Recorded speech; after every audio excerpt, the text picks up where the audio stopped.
So, as this is a shorter extract, we can only really divide this up into three sections, which is quite nice. It makes for a very neat, well-structured commentary.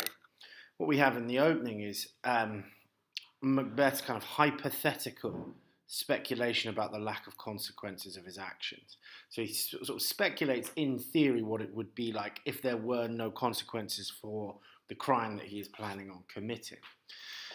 Then he changes and returns to the reality of the situation. So he begins in a kind of dream world, thinking about what it would be like if he could just carry out this murder and there would be no fallout or consequences from it.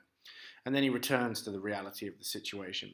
He then ends this particular monologue with the pangs of conscience, the sort of the bitter pain of being aware of the moral wickedness of the act that he is about to commit. He feels really terrible about this. So we see this in the extract at these points.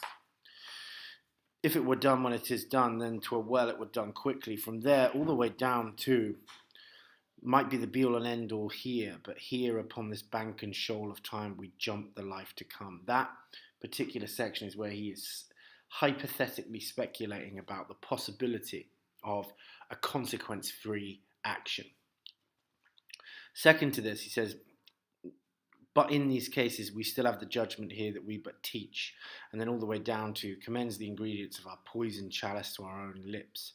Here is where he acknowledges the reality that contrasts with this hypothetical opening. Then, the rest of the monologue itself is his careful, real explanation about why the action that he is about to carry out is wrong. He goes through a sort of series of argumentative steps with himself and explains why the behavior that he is planning on carrying out is morally reprehensible and wrong.